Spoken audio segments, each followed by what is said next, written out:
Why was the valley so quiet, just seconds before it exploded?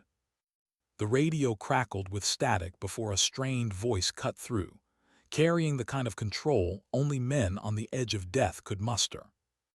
This is Shadow Actual. We are surrounded. Repeat, surrounded. Taking fire from 3 directions. Enemy force approximately 800 strong. Request immediate air support. Captain James Mitchell pressed his back against the cold Afghan rock, dust caking his beard as he stared into the night vision glow. Around him, 381 men, Navy SEALs and support personnel, clung to their defenses. They had walked straight into a trap, the kind designed not for ambush, but annihilation. Mortars thudded in the distance. Machine guns carved lines of fire from the ridges. The valley walls rose like prison bars around them, sealing their fate. What had started as a high-value extraction mission had become something else, something orchestrated, patient, merciless. Mitchell's reply to the command center was calm, but it was the kind of calm only born of despair. Copy. Unless something changes in the next hour, you'll be arranging 381 transport cases instead of an extraction. Back at Edwards Air Force Base, 7,000 miles away, a different silence held. A silence made not of bullets, but of possibility. Lieutenant Allison Hawk Hawkins ran her hand along the titanium skin of her Thunderbolt II. The aircraft absorbed the California sun like it was alive, its massive frame looming over her 5'4" stance. Ugly, slow, outdated, some said, but she knew better. The Warthog, as pilots called it, was built for one purpose: keeping men on the ground alive. Its heart was the GAU-8 Avenger cannon, a beast that spat 70 rounds a second, each slug able to tear through armor as though it were paper. It wasn't glamorous. It wasn't sleek like the F-16s or the Raptors, but it was loyal and it was deadly, and in Hawk's hands it felt like destiny. She moved through her pre-flight checklist the way others whispered prayers, quiet, reverent, exact. Every switch, every gauge verified 3 times. Perfection wasn't ambition up here. It was survival. Checking the old Warthog again, Lieutenant. The voice was gravel, worn with age but warm. Colonel Robert Gunnerson, Gunny, watched her with pale eyes that carried both fire and fatigue. A legend in the A-10 community, he'd flown over Iraq when she was still in grade school. He walked with a limp now, a souvenir from a missile that had almost ended him decades earlier. "Never hurts to be thorough, sir," Hawk replied, standing at attention. "At ease," he said, waving off the stiffness. His gaze lingered on her with an intensity that unsettled her. "You've got instincts, better than most, but instincts only matter if you know when to trust them over protocol." She waited, sensing there was more behind his words. There always was. "Walk with me," he said. What he showed her beyond that nondescript door was no longer regulation, no longer doctrine.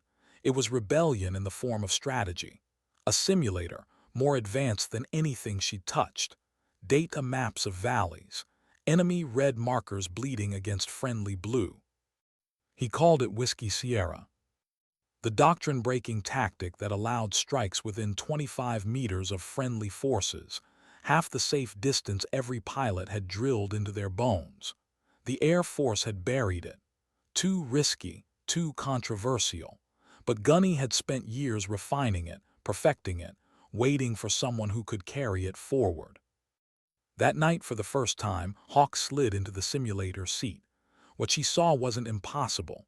It was brutal, terrifying, precise. She flew simulated valleys so tight that her wings nearly scraped the digital rock. She threaded invisible needles, putting cannon fire into enemy strongholds while her own men were only a stone's throw away. "Why me?" she asked once, sweat on her forehead after another run. "I'm the only woman in the squadron. Blackwood won't even let me near half the missions." Gunny's laugh had no humor. "Blackwood's a dinosaur. Thinks gender defines capability. I don't care about that. I chose you because you push limits. While everyone else flies by the book, you test what the book doesn't say. You fly like the plane has a soul, and you listened to it. Her silence was an answer, and so began the nights of hidden training when base lights dimmed and most of the squadron slept. She would sneak back to the simulator, Gunny waiting like a ghost with another impossible scenario. One valley narrower than the last, one ridge closer to her men, one angle steeper, sharper, deadlier. It wasn't just tactics, it was philosophy. Gunny teaching her that terrain itself was a weapon, that three-dimensional thinking could outmatch doctrine, that sometimes saving lives meant breaking rules written in blood. And always in the back of her mind her brother John, a Marine who hadn't made it home from Afghanistan, pinned down, out of reach. Air support unable to get close enough without risking them all. The official report had been full of explanations. None of them mattered. He was gone. She remembered telling Gunny once, after a particularly brutal session, if someone had flown Whiskey Sierra that day, maybe John would still be here. Gunny hadn't said anything. He hadn't needed to. 3 weeks into her secret training, Hawk's world shifted again. Major William Blackwood, the kind of officer who embodied everything Gunny despised, confronted her with reports and suspicions. He had noticed her late-night hours, her access to classified manuals, her meetings with Gunnarsson. Air Force doctrine exists for a reason, Lieutenant, he'd warned, voice sharp. When pilots get creative, people die. Hawk had kept her face neutral, her words measured, but inside she burned. Doctrine had already killed her brother, and if the enemy was evolving, wasn't it more dangerous to cling to rules than to adapt? That night she found Gunny studying Razorback Valley on his screens, a place he said was a perfect trap, a kill zone waiting to be sprung. They trained harder, pushing past exhaustion, knowing someday, soon, this theory might become reality. And then came the morning she woke to alarms across Edwards. Emergency protocol. Team Shadow, 381 souls, pinned down in Razorback Valley, exactly where she and Gunny had predicted. Orders excluded her. Blackwood had seen to that. The F-16s were inbound, but their fire would fall wide, too far to save men who had the enemy within 30 meters. Gunny limped into the hangar, face pale but resolute. They'll be dead before the jets get there, unless someone flies Whiskey Sierra. She looked at the Warthog, waiting, prepped by Crew Chief Wilson with the weapons loadout Gunny had arranged in secret. Her throat tightened. Her career, her life, everything she had built, it would all be over the moment she climbed into that cockpit. But she thought of John. She thought of the 381 men standing where he once stood, surrounded, outnumbered, out of time. She touched the photograph she kept of him, slipped Gunny's old pilot watch into her pocket, then she climbed the ladder. Engines roared. The bass shouted over her headset, demanding answers, demanding she stop, but she didn't hear them anymore. Some prices are worth paying. As the A-10 thundered down the runway and lifted into the California dawn, Hawk felt a strange, terrible calm. Ahead lay Razorback Valley. Ahead lay the impossible. Ahead lay the choice she had already made. And somewhere in that Afghan valley, Captain Mitchell reloaded his weapon, believing he was preparing for his last stand, unaware that salvation had just left the ground, against every order, against every rule, carried on the wings of a woman no one had expected. How do you measure the weight of silence when every second could decide whether hundreds live or die? The A-10's twin engines growled behind her, vibrating through her bones. Lieutenant Allison Hawk Hawkins flew east, away from Edwards, away from safety, and toward a valley half a world away. She had lifted off under alarms, ignoring frantic tower calls. Each mile carried her deeper into insubordination, deeper into truth. Her headset crackled. Whiskey Sierra, return to base immediately. You are not cleared for deployment. The voice was clipped, cold, Blackwood. She didn't respond. She couldn't. Words would only break the fragile calm that now guided her hands on the stick. Instead, she whispered to herself, steadying her breath. Trust the aircraft. Trust the training, trust yourself. Gunny's voice lived in her head, each syllable carved by nights in the simulator, each correction, each lesson, now woven into instinct. At Edwards, chaos reigned. Blackwood's face burned red as he pointed at the massive screen tracking Hawk's stolen Warthog. Identify that aircraft as hostile. Intercept immediately. Sir, she's flying under proper transponder codes, a young communications officer replied nervously. We can't classify her as hostile without direct presidential authority. She has stolen an aircraft, Blackwood roared. That's treason, do you understand? Enough, came another voice. Colonel Karen Simmons stepped into the command center, calm cutting through the storm. Her gaze flicked to Gunny, who stood at her side, silent but unyielding. She's not stealing, Simmons said evenly. She's flying. And right now, 381 Americans need someone willing to break the rules to save them. Blackwood turned, fury in his eyes. This is Gunnarson's doing, his damned Whiskey Sierra. He's corrupted her with dangerous theories, and now you've sent a young pilot to her death. Gunny's voice was low, steady, or to their salvation. The room held its breath. General Hayes, battle ribbons heavy across his chest, leaned closer to the tactical display. His face betrayed nothing, only the measured weight of a man who had seen too many wars. We deny her now, we condemn them all. Let her fly. Blackwood's mouth opened, but Hayes's authority ended the debate. For the first time in decades, doctrine bent beneath necessity. High above the Atlantic, Hawk flew alone.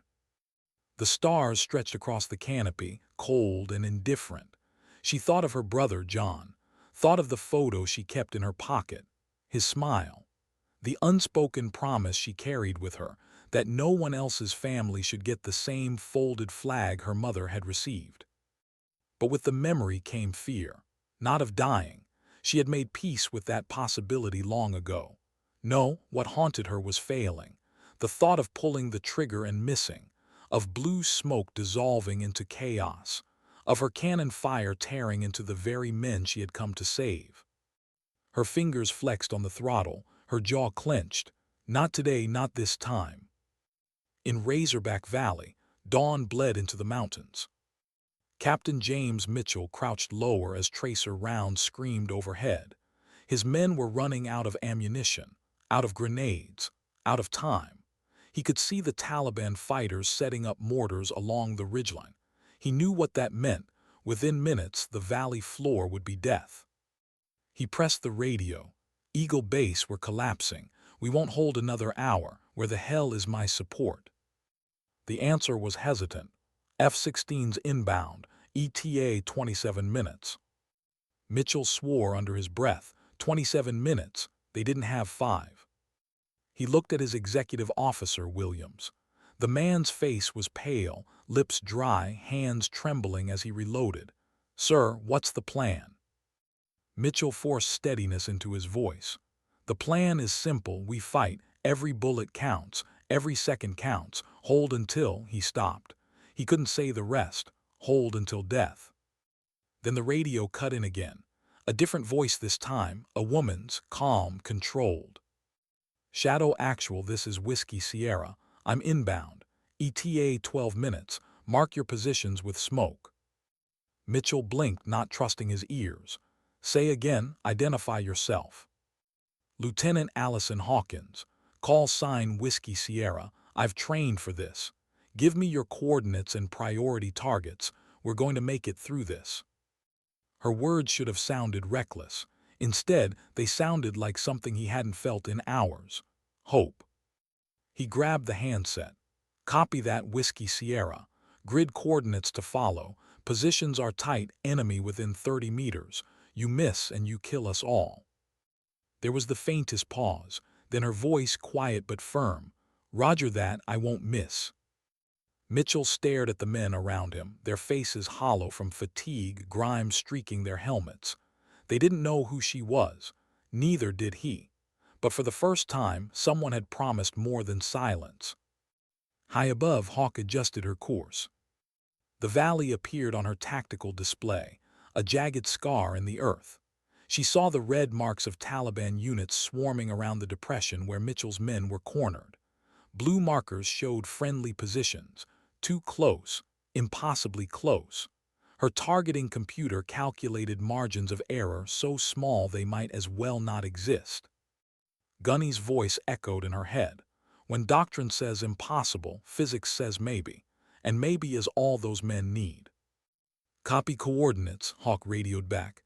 Shadow actual pop smoke now. On the ground, Mitchell shouted the order. Dozens of hands pulled pins. Blue smoke hissed into the air, curling into the pale dawn. A fragile shield against confusion, a line that said, "Here. These are the lives you must not take." Hawk saw it. Bright columns glowing on her HUD, threading the impossible boundary between salvation and catastrophe. She whispered, "All right, girl, one pass, one chance." The A-10 dropped low, engines howling as she skimmed the ridgeline. Tracer fire leapt from enemy guns, streaks of red and white clawing for her. Warning screamed in her headset, "Missile lock, incoming fire." She ignored them all. She was no longer in California, no longer in the simulator. This was real. The mountains, the smoke, the men, and the sound building in her chest, the Avenger cannon spooling, its voice like thunder waiting to be unleashed. Her finger tightened on the trigger, and the sky ripped open. The roar of 30mm shells tore through the valley, carving a line of devastation along the ridges. Taliban positions disintegrated into dust and fire, yet not a single round fell within the blue smoke.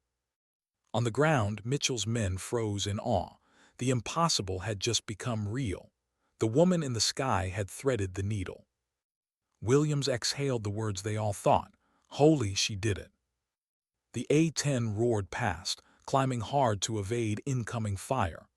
2 missiles streaked after her. She flared, banked, dove into the canyon, and they detonated harmlessly against rock. "Thanks for the heads up, Shadow Actual," her voice came back almost casual. "Northern Ridge is next. Stand by." Mitchell felt something he hadn't in hours, something he hadn't dared allow himself to feel. Hoping. But hope was fragile, and the battle was only beginning. How close can you fly to the edge of failure before you fall? Hawk banked hard, the Warthog's frame groaning as she lined up for another run. The valley below was chaos, smoke plumes, tracer fire, men crawling through dirt, clawing for survival. Her HUD blinked warnings across the glass, but her eyes were on the blue smoke. Always the smoke. "Shadow Actual, this is Whiskey Sierra," she called. "Northern Ridge heavy fire concentrations. Confirm priority." Captain Mitchell's voice came back ragged but steady. "Affirmative. Northern Ridge has mortars and at least 2 machine gun nests. They've got us zeroed in." "Copy, keep your men down." The Warthog dropped lower, its engines howling through the thin mountain air. Hawk traced the ridge with her sight, calculating angles, adjusting fractions of degrees. In the simulator, mistakes had meant a reset. Here, mistakes meant names etched into granite. The GAU-8 Avenger spun up again, that monstrous growl vibrating through her seat. She squeezed the trigger in short, surgical bursts. Shells ripped through the mortar positions, scattering Taliban fighters in showers of dirt and fire. The cannon's voice was deafening, the sound of judgment tearing across the mountains. "Targets eliminated," Hawk reported, pulling back hard.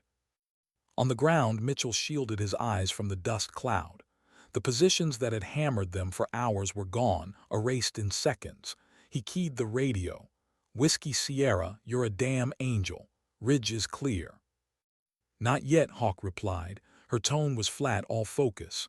"Southern Ridge still hot, I'm moving." Mitchell felt his heart hitch. The southern ridge was barely 25 meters from their perimeter. Even calling in artillery that close would have been suicidal, but she didn't hesitate. He forced the words out. "We trust you. Do what you need to do." Trust, such a small word carrying so much weight. Hawk dropped to 75 feet. so low she could see the fighters scrambling, could see their eyes lift to the beast descending on them. Her targeting reticle danced across the ridgeline. "Steady," she whispered, "steady." The warthog shuddered as she fired 2-second bursts that walked the rounds just outside the blue smoke. Rock shattered. Gun emplacements disappeared. Taliban fighters vanished in the dust. Not a single round fell inside the perimeter. The SEALs erupted in cheers over the radio. Even Mitchell couldn't help it. "Whiskey Sierra, you just rewrote the book." But before Hawk could answer, her radar screamed. "Lock, multiple locks." She snapped her head up in time to see contrails streaking from the western ridge. Man-portable air defense missiles. Fast, hungry, deadly. "Missile lock 3 o'clock," Mitchell shouted. Hawk yanked the stick, the warthog groaning in protest.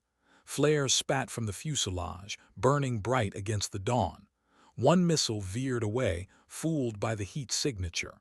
Another detonated harmlessly against the canyon wall. But a third stayed on her. She rolled inverted, pulling the A-10 down into the valley itself. Gravity slammed against her chest, vision blurring at the edges. The missile overshot, slamming into rock in a thunderclap. She exhaled hard, chest burning, too close. But the maneuver had cost her. As she climbed, the western ridge lit up with tracers. The air around her filled with fire, lines of red ripping past her canopy. A sudden jolt. The A-10 shuddered, alarms blared, hydraulic pressure dropping, fuel system compromised. "I'm hit," Hawk gritted through clenched teeth. "Taking fire, systems degraded." "Whiskey Sierra status," Mitchell demanded. "Still flying, still fighting." She leveled out, scanning her damage indicators. Right wing tank leaking, hydraulics at 40%, targeting system flickering, but the warthog lived. That was its gift, built to take punishment, built to bleed and still kill. She set her jaw. "Shadow actual, continue movement east. I'll keep the corridor clear." The SEALs didn't argue, they had no one else. As she circled back for another run, a memory flashed unbidden. Her brother John, face smeared with the same dirt, the same exhaustion. She saw him pinned, waiting for support that never came. She blinked hard, forcing her vision back to the scope. Not this time. She angled for the outcropping ahead of the eastern corridor. Her targeting system sputtered once, then died completely. The screen went black. "Targeting down," she muttered. There was only one option left, manual sighting, instinct. Gunny's words whispered in her memory. "When technology fails, trust your eye, trust your gut." She aligned the nose manually, feeling the angle, the distance, the drift of crosswinds. It was the kind of flying no manual could teach, only bone and blood. The GAU-8 fired again. The outcropping exploded in dust and flame, Taliban fighters scattering like shadows. "Eastern corridor clear," Hawk reported. Her voice was steady, but her hands shook on the stick. "Copy that," Mitchell answered. "Moving now. God bless you, Whiskey Sierra." But God had little to do with it. It was her stubbornness, her refusal to yield. As the SEALs advanced east, Hawk fought to stabilize her crippled aircraft. Warning lights pulsed like a heartbeat of doom. Hydraulic failure imminent, fuel critically low. She knew the truth before she admitted it aloud. The warthog wasn't going to make it back. Her radio clicked. "Whiskey Sierra status. Aircraft is damaged. 10 minutes of flight time left, maybe less. I can't cover you from the air much longer." There was silence on the other end. Then Mitchell's voice, calm but heavy. "We'll make it. Just get yourself out of there." Hawk stared at the broken instrument panel, at the watch in her pocket. She thought of John. She thought of Gunny, who had trusted her with a legacy no one else believed in. "No," she whispered, then louder into the mic. "Negative, shadow actual. I'm not leaving you exposed. I'll land and join you on the ground. Provide cover until extraction arrives." Mitchell blinked in disbelief. "Say again." "You heard me. I'm setting her down. Better one pistol and one pilot with you than nothing at all. The valley floor rushed up to meet her as she searched for a flat stretch. Her voice softened, almost tender. Come on, girl, one last effort. The A-10 groaned, hydraulics failing, control surfaces sluggish. She guided it down with sheer force of will. The landing gear deployed with a metallic shriek. She braced. Impact slammed her against the harness. The Warthog bounced, skidded, showering rocks in its wake. Finally, it groaned to a stop, battered but intact. Silence, then the hiss of the canopy. Hawk unstrapped, grabbing her sidearm, survival kit and radio. She touched Gunny's watch in her pocket, a promise made. She climbed down into the Afghan dust, the battlefield stretching around her. The sound of gunfire echoed nearby. The her warthog, stood behind her, a wounded beast still proud. She keyed her radio. Shadow Actual, this is Whiskey Sierra. Aircraft down 1 kilometer south of your route. I'm moving to intercept. Mitchell's reply came fast, urgent. Negative, Whiskey Sierra, stay put. We're sending a team to you. Don't waste men, she argued. Focus on extraction. Not negotiable. You saved 381 souls today. We're not leaving you behind. She pressed her back to a boulder, scanning the ridgeline. Movement caught her eye. 3 Taliban fighters, rifles raised, heading straight for the downed aircraft. Her voice was calm, almost cold. Contact, 3 hostiles approaching my position. She raised her M9. The first shot dropped the lead fighter. Bullets sparked against rock as the others fired back. She crouched, controlled her breathing, rose and fired again. Another enemy fell. The third fled. Hawk exhaled slowly, heart hammering. Ground combat was nothing like the air. Here, death was personal, close. But she didn't flinch. She adjusted her grip on the pistol, eyes scanning the horizon. Her fight wasn't finished. Not yet. How do you keep walking forward when every instinct tells you to hide? The dust clung to Hawk's skin as she crouched low, pistol steady in her hand. The downed A-10 loomed behind her like a wounded guardian, its fuselage still smoldering. Every step away from it meant stepping deeper into uncertainty, into a fight she hadn't trained for.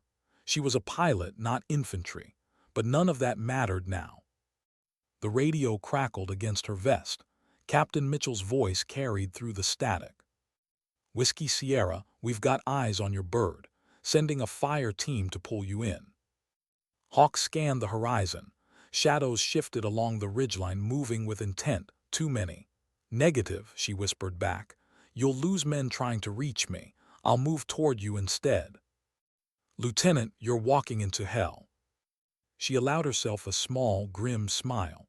I've been flying over it my whole career. Guess it's time I see it from the ground. She started forward, low and deliberate, every crunch of gravel under her boots sounding louder than it should. The valley carried sound strangely, bouncing echoes off stone until friend and foe blurred together. Her eyes tracked every crevice, every dark cut in the rock where rifles might appear. Gunfire erupted ahead, short bursts controlled, seals by the rhythm. She moved faster, weaving between boulders. Then a sharp whine split the air, unnatural against the staccato of rifles. Rotors. Her stomach dropped. On the ridge, a Mi-17 helicopter crested the horizon, Taliban fighters clinging to its sides like carrion birds. Its machine gun swung downward, searching for prey. Mitchell's voice hit her radio, tight with urgency. Whiskey Sierra, get down. They've got air cover. Hawk pressed herself against rock as the gun opened up, a stream of fire cutting across the valley floor. The ground spit dirt into her face. The sound was deafening, a ripping growl that swallowed everything else. Her pistol was useless against it. She needed cover, distance, anything. Her mind raced. The Warthog. She sprinted back toward her downed aircraft, lungs burning, legs heavy with adrenaline. The helicopter banked, chasing her movement, gunfire chewing a path in the earth behind her. She dove, rolling hard against the A-10's battered fuselage, breath ragged. Her hands scrambled across the survival kit, yanking out the flare gun. Primitive, but better than nothing. She aimed skyward, squeezed the trigger. A flare streaked upward, bright against the pale dawn. The helicopter veered, momentarily blinded. Hawk seized the second flare, loaded it, and fired again, this time directly toward the cockpit. The flare burst against the canopy, fire and smoke filling the glass. The gunner inside flailed, fire licking across his uniform. The machine gun fell silent. The Me-17 wobbled, spinning uncontrolled for a moment before stabilizing. It pulled away, retreating toward the mountains. Hawk pressed her forehead against the cool metal of the Warthog, heart hammering. She whispered, "Thank you. One more time you saved me." Her radio hissed, "Mitchell again. You still breathing, Whiskey Sierra?" "Copy," she rasped. "Birds driven off for now. Keep moving south. We'll meet halfway. Watch your six." She rose, reloaded her pistol, and pushed forward again. Each step felt heavier, but her resolve sharpened. This wasn't just about survival anymore. It was about proving, if only to herself, that she wasn't just a pilot tied to a machine. She was a soldier. Minutes stretched into hours. The valley was a maze of dust and rock, of shifting shadows and fleeting gunfire. Hawk fired when she had to, ducked when she could, always moving. She felt exhaustion creep in, that hollow pull in her chest that begged her to stop, to rest. But stopping meant death. Halfway across a dried riverbed, movement caught her eye, 3 Taliban fighters advancing low, rifles raised. She dropped to a knee, aimed, and fired. One shot went wide. The second caught a man in the chest. The third in the leg. The last fighter returned fire, bullets sparking against stone near her head. She crawled left, heart racing, and waited. His shadow appeared around the rock. She fired once clean. Silence followed. Her breath shook as she reloaded. John never had a chance to fight back, she thought, but I do, and I won't waste it. Ahead, another burst of gunfire, deeper, heavier. She crouched low, listening. It was Taliban, too precise, too disciplined. A voice shouted across the canyon, "Whiskey Sierra, this way." Relief flooded her as 2 SEALs appeared, rifles sweeping the terrain. One waved her forward, the other covering their retreat. She sprinted, stumbling into their circle of protection.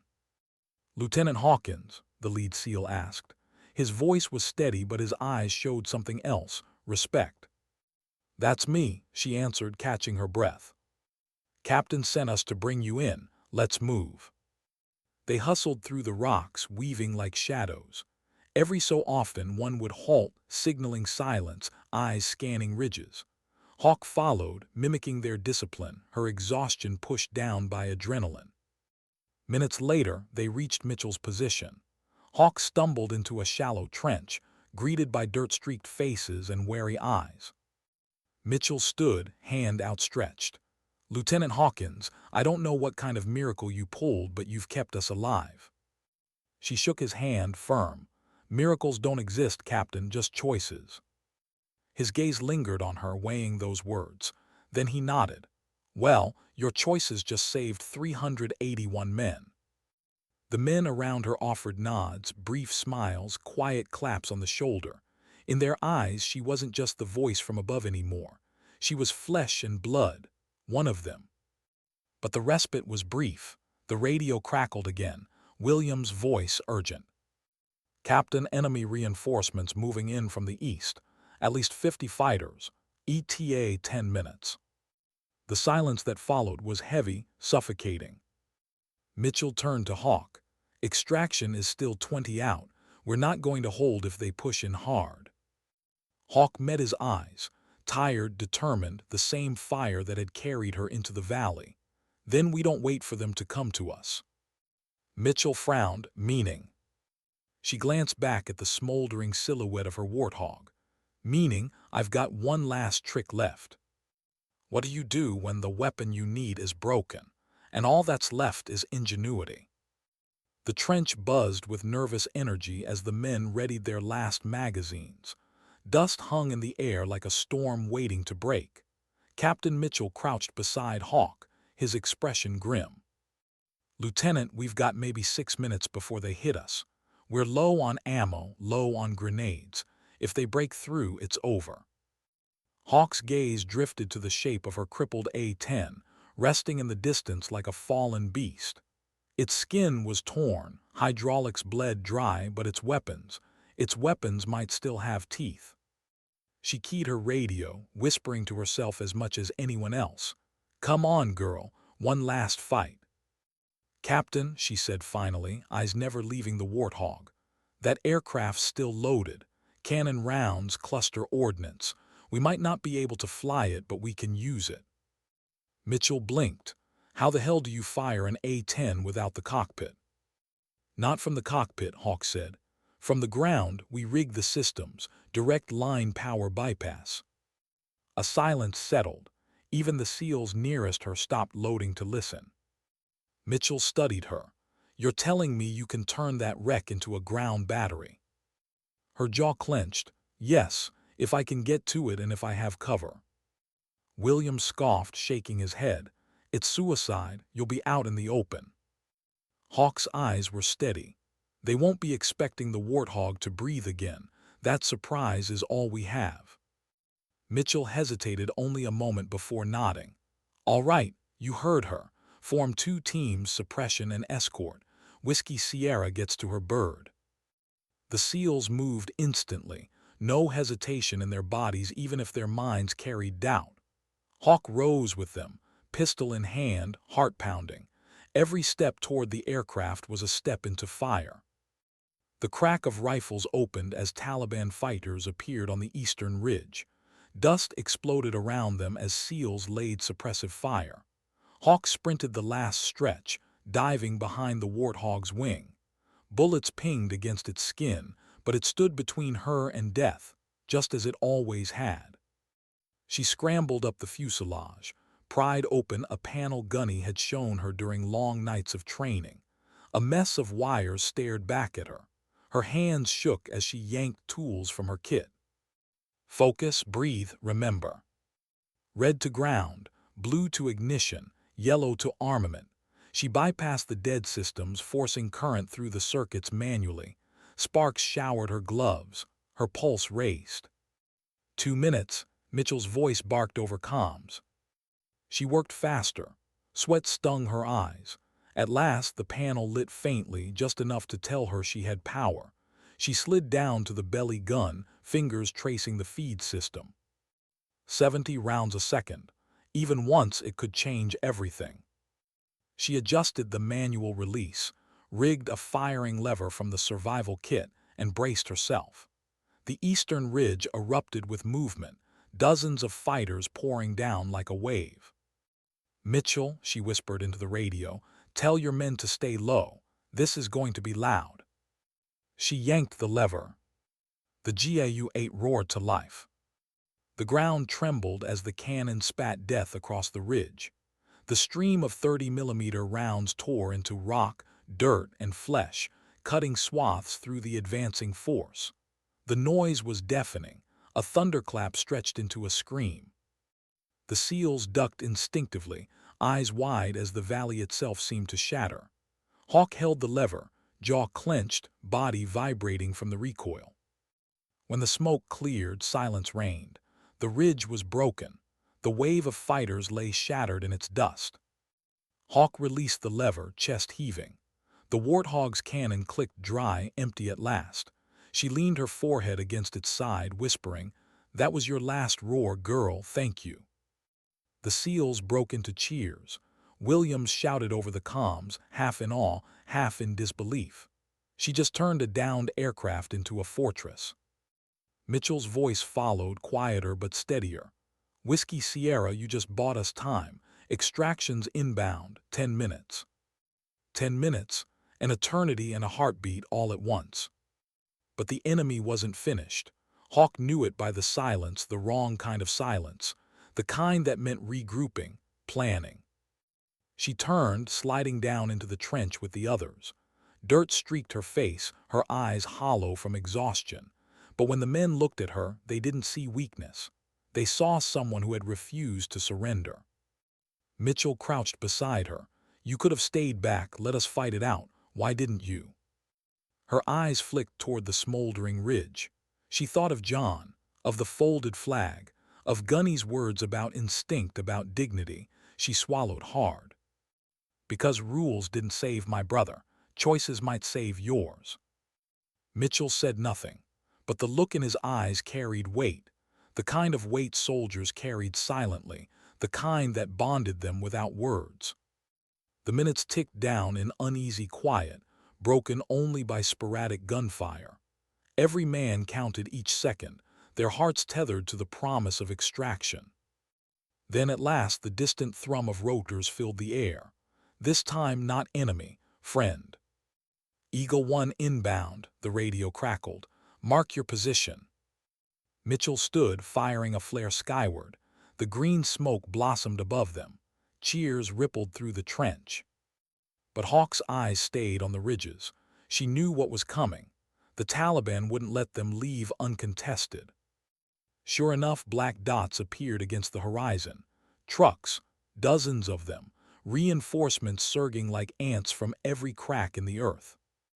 "Extraction not going to be clean," Mitchell muttered. Hawk rose to her feet, pistol steady, shoulders squared despite the tremor in her hands. "Then let's make sure it's loud." And together, shoulder to shoulder, they prepared to meet the storm. How much can a body endure when the soul refuses to let go?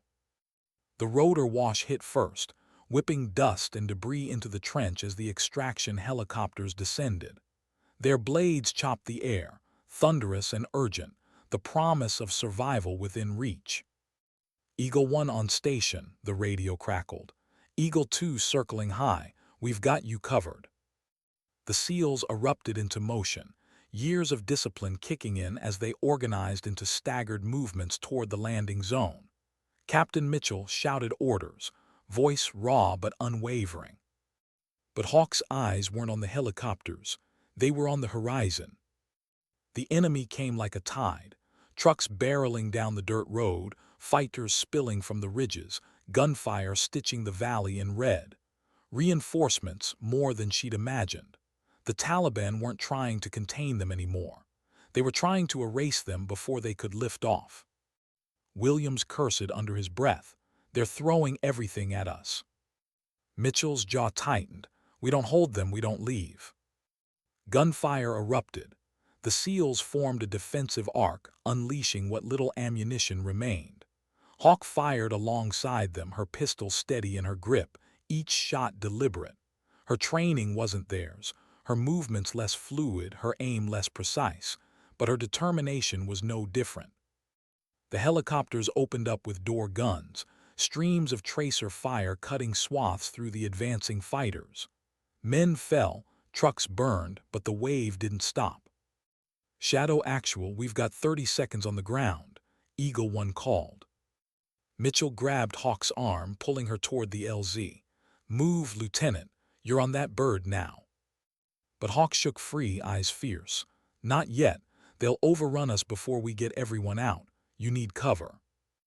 Mitchell froze. He saw it in her eyes, the same look he'd seen in men who had already chosen their fate. "No," he said, voice low, steady. "You've done enough. You don't get to throw your life away now." She met his gaze, unflinching. "It's not about me, it's about them." Gunfire cracked closer, bullets chewing into the dirt around them. Mitchell cursed, knowing he couldn't waste time arguing. He shoved her forward anyway. "Then fight from the LZ, but you're leaving with us." They stumbled into the open, rotor wash hammering their bodies as SEALs poured into the first helicopter. Hawk turned, firing at figures sprinting through the dust. One went down. Another kept coming. Her pistol clicked empty. She dropped to a knee, reloading with shaking hands. For a moment her mind flashed back, John in the sand, his unit overwhelmed, air support too far away. She remembered the helplessness, the rage. She refused to let this end the same way. The ridge exploded suddenly, dirt and rock raining down. Eagle 2 had fired rockets, tearing apart a cluster of fighters moving in from the north. But for every enemy destroyed, more appeared. "Captain, we're out of time," Williams shouted, shoving men into the helicopter. Mitchell glanced at Hawk, then at the remaining SEALs still exchanging fire. His choice was impossible: leave men behind or risk everyone. Hawk's voice cut through the chaos. "I'll cover the rear, get them on board." Mitchell snapped back, "I said no." But she was already moving, sprinting toward the wreck of her Warthog. Bullets followed her, slicing the air. She dove behind the wing, chest heaving, fingers finding the panel she had rewired earlier. Sparks flickered, circuits strained. There was one last system she hadn't touched: the cluster ordnance, armed but unfired.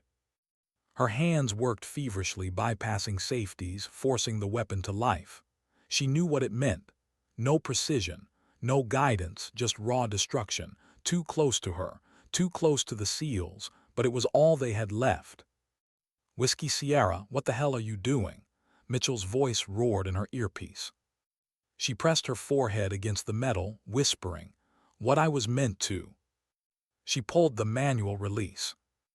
The Warthog coughed fire one last time. The cluster bombs detonated across the eastern approach, a rolling wave of explosions tearing through trucks, fighters, and ridges alike. The shockwave slammed into her, knocking her flat, ears ringing, vision blurred. When the smoke cleared, silence hung over the valley.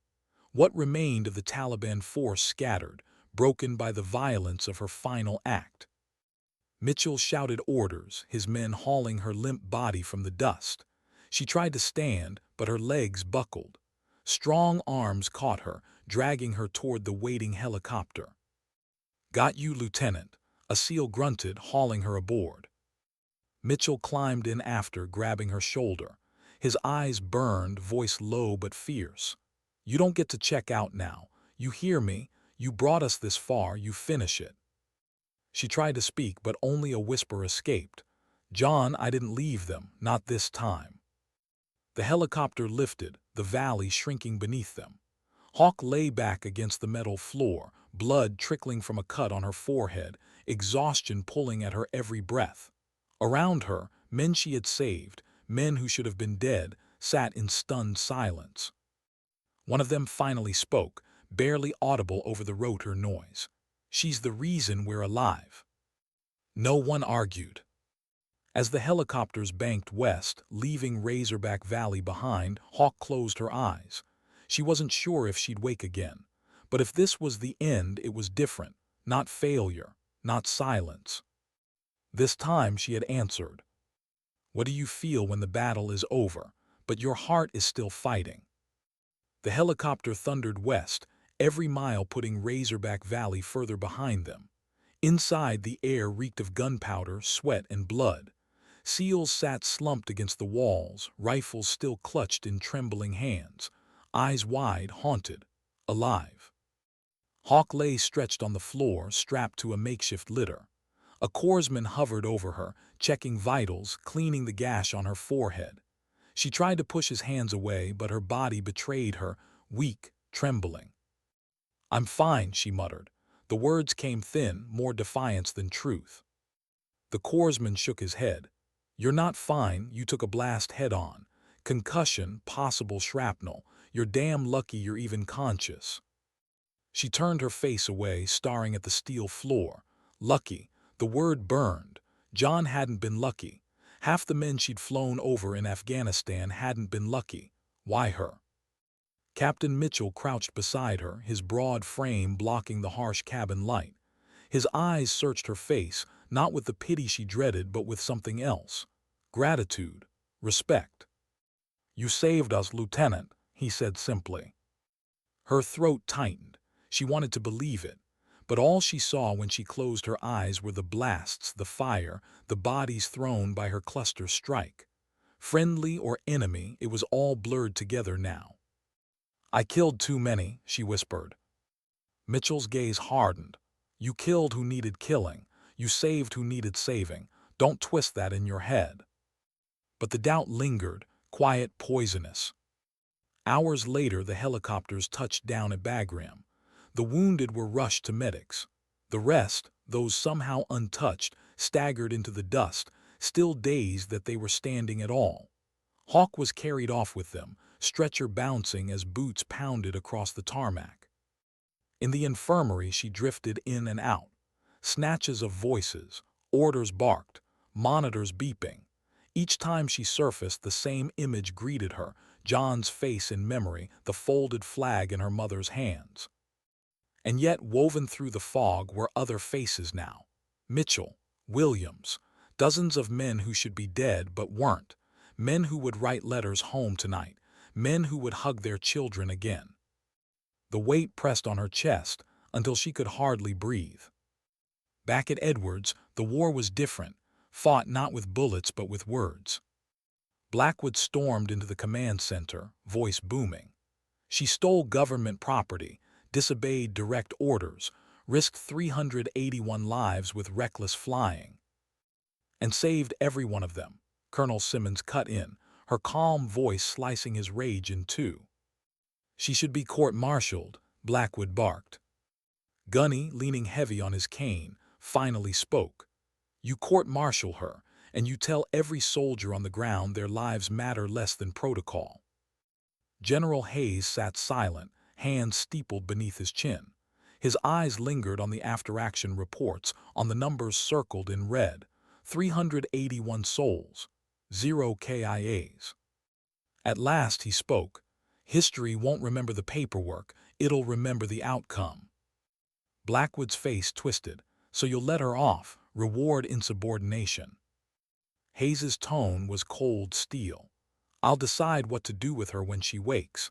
Until then, she remains under medical care, and she remains one of ours. The debate silenced. Blackwood turned away, seething, but even he knew the tide was against him. 2 days later, Hawk woke to find Mitchell sitting at her bedside. He looked worse for wear, his uniform stained, beard thicker, eyes bloodshot. But he smiled when he saw her stir. Morning, Lieutenant. She tried to sit up, groaned, and sank back. How long? 48 hours. You scared the hell out of everyone. She glanced around. The infirmary was quiet, sterile, too clean. She didn't belong in clean. Your men. Alive, Mitchell said softly, because of you. The words landed heavy. She swallowed hard, blinking away the sting in her eyes. Why me? She asked, voice cracking. Why did I walk away when so many don't? Mitchell leaned forward, elbows on his knees. His answer came slow, deliberate. Because sometimes the world doesn't give us fairness. Sometimes it gives us fighters. People willing to do what others can't. You're one of them, Hawk. Her lips trembled. She turned her head, staring at the ceiling. She wanted to argue, to push the weight off her chest, but the words wouldn't come. That night, when the ward quieted and the machines hummed steady, she lay awake, thoughts circling, guilt and gratitude fighting for space. She touched the watch still tucked in her pocket, Gunny's gift, her brother's memory. The tick was faint but steady. A reminder time was still moving, and so was she. Back in Washington, the story had already begun to spread. Classified whispers in corridors, reports that leaked like water through cracks. A pilot who had flown against orders, landed in enemy territory, fought on the ground, and pulled out 381 men alive. Some called it reckless, some called it genius, but most quietly called it what it was, salvation. And Hawk, lying in a hospital bed, tried to reconcile the two truths, savior and sinner, hero and outlaw. She had saved them, but at what cost to herself? What do you say when the world demands answers you can't explain? 2 weeks later, Hawk stood before a panel in a stark military courtroom. The walls were bare. The flag stood tall. At the long table sat generals, colonels, men and women who held her future in their hands. Charges were read aloud: theft of government property, unauthorized combat action, disobedience of direct orders. Each word landed like a hammer, steady and cold. When the list ended, silence filled the room. Hawk stood at attention, uniform pressed but her body thin from recovery. Her face was calm, but inside she was a storm. General Hayes leaned forward, hands folded. "Lieutenant Hawkins, do you have anything to say in your defense?" Her throat was dry. She thought of excuses, of arguments Gunny might have made, but none of it felt true. She straightened, voice quiet but steady. "No defense, sir. I did what I believed was right. If that breaks the rules, then I accept whatever comes." Murmurs rippled through the room. Hayes studied her for a long moment, eyes unreadable. Then the door opened, and the panel turned as one. Captain Mitchell entered, followed by a line of SEALs, dozens of them, uniforms still dusty from Afghanistan. They filled the room, shoulder to shoulder, silent as stone. Mitchell stepped forward, voice carrying. "With respect, General, the only reason any of us are standing here is because of Lieutenant Hawkins. If you punish her, you punish us all, because we're alive due to her choice." The panel shifted uneasily. Hayes raised a hand for quiet. "Captain, this is not your hearing." "No," Mitchell agreed. His jaw tightened. "It's hers, and we're here to make sure you understand what that means." One by one, the SEALs stepped forward, laying something on the table before Hawk. Dog tags, badges, pieces of cloth torn from their uniforms, a silent statement, a promise, she is one of us. Hawk's vision blurred, her chest tight. She wanted to speak, but the words caught in her throat. General Hayes exhaled slowly.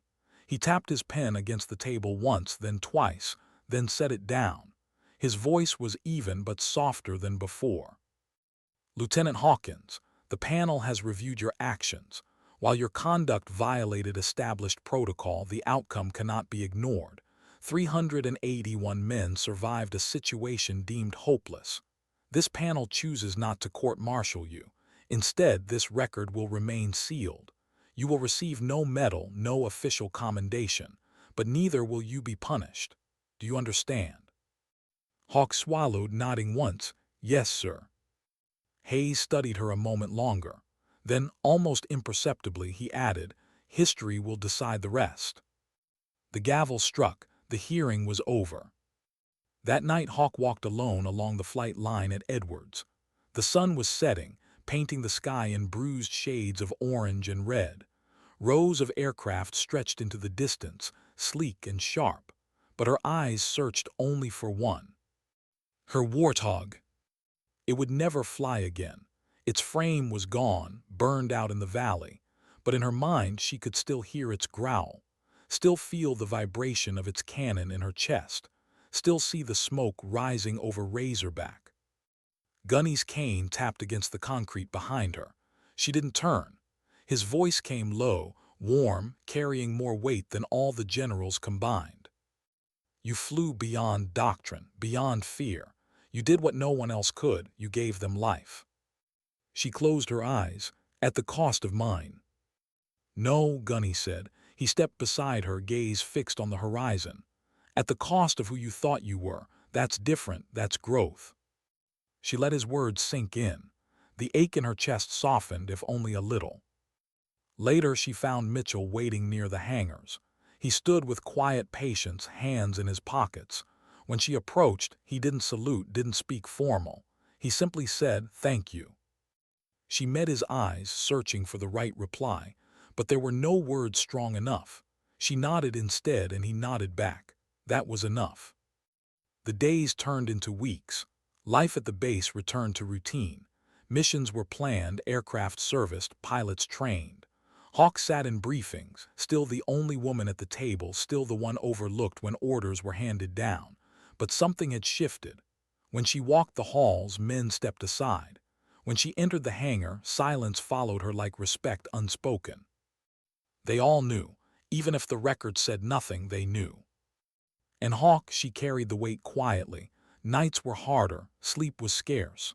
The blasts, the fire, the faces haunted her. Yet within the pain, a truth had rooted itself. She had chosen, and because of that choice, others had lived. One evening she sat alone on the tarmac, stars rising overhead. She pulled Gunny's watch from her pocket, its tick steady in her palm.